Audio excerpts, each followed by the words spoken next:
Pips pay my bills. Pips pay my bills. Pips pay my bills. The breakout is risky. You gotta be really educated, and your timing has to be impeccable. Your timing, you cannot be second guessing yourself, thinking about it too much. Like, you gotta go for it, and you gotta have a reason why you're going for it. You can't just take it off of a whim. Oh, I think it's going to, like, you gotta have a reason why you feel like what is your confluences? You know what I'm saying? What are your rules behind you taking this breakout? You gotta have that. If you don't have that, don't take a breakout. Can I use the Fibonacci for breakouts? Yeah. The Fibonacci, yes. So you can use a Fibonacci for breakouts. And let me replay this so you can see it clearly. Okay, so what I did right here was mark up a low point to the high point. All right. Now, sometimes you can catch from the 23.6 to the 38.2 between the green line and the white line. You can catch a breakout through there. Like but see, sometimes it blow right past it.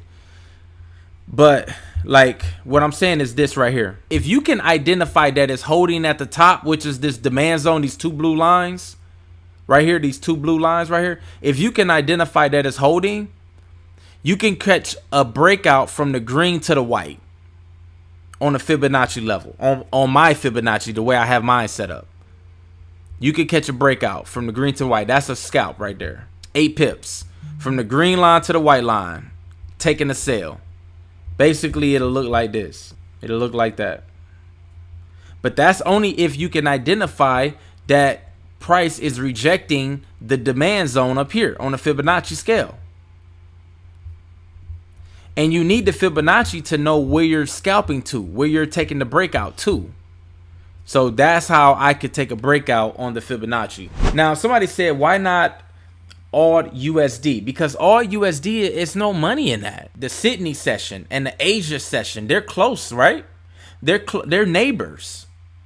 The Sydney session, the Australian session, they're like closer than what the New York session to what the Australian session would be. So I would rather trade a pair that's more volatile, that I can get more pips on, which is going to be AUDJPY. So that's why I pick AUDJPY versus AUDUSD. Jaybird said, one thing I've been having trouble with is understanding session highs and lows. All you got to do is go to indicators and type in sessions. And I type in sessions by Vedas. All right. So add that to your chart. I want you to go to the hour chart, and now you have sessions on your chart. All right, let's go back. Now, I don't know if you can see it on screen, but Asia is blue, London is green, and New York is red. And orange is the crossover between London and New York. Yes, this is a free indicator on TradingView. It's called Sessions. TradingView is free, and this is a free indicator, so there's no reason why you shouldn't have this. So the blue is going to be your Asia session. So you're going to go ahead and put a line right there. And I'm going to make it white. And then this is the low. All right. So now we can go ahead and replay this. Here is your high and low of Asia session. All right.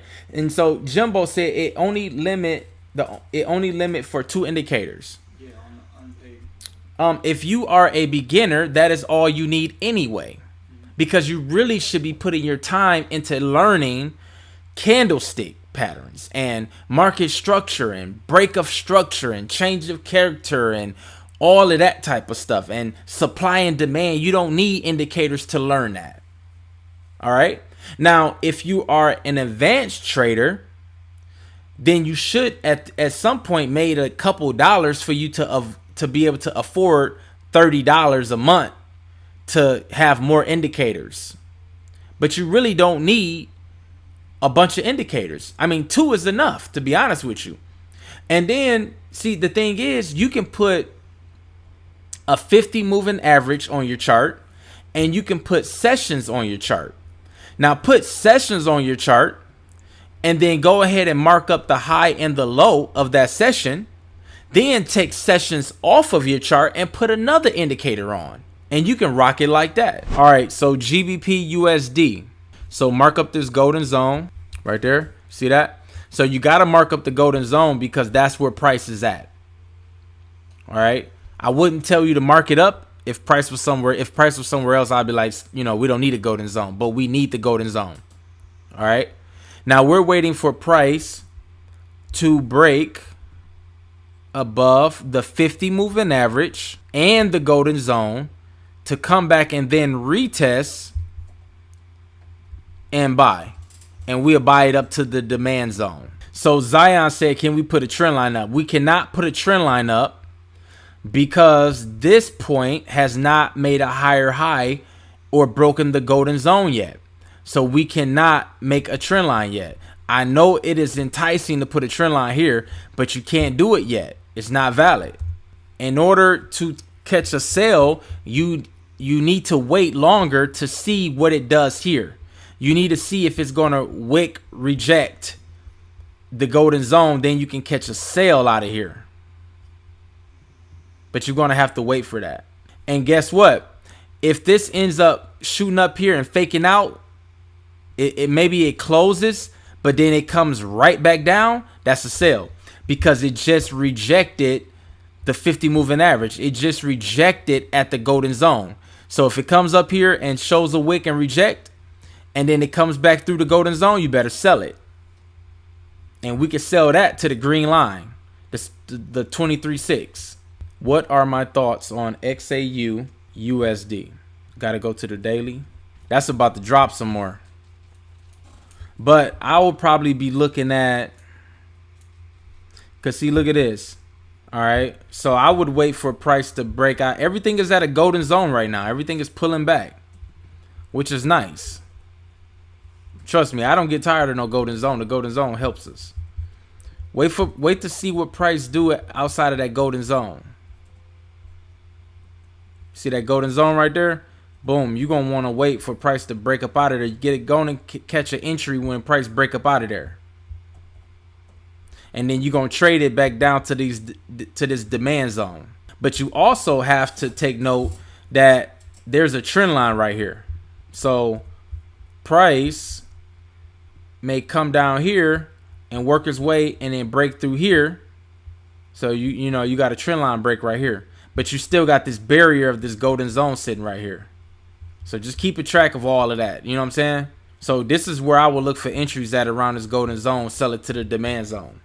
Now, if price ends up holding at this golden zone right here that I'm circling, if price ends up holding there and it breaks through, then it breaks through the trend line. The trend line is valid, by the way.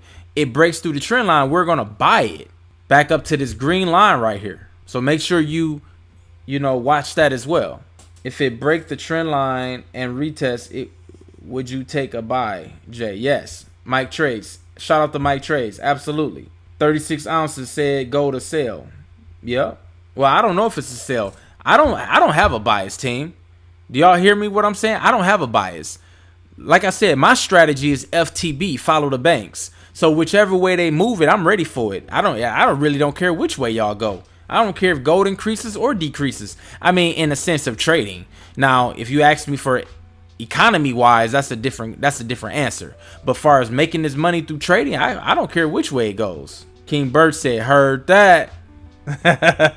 Heard that for sure.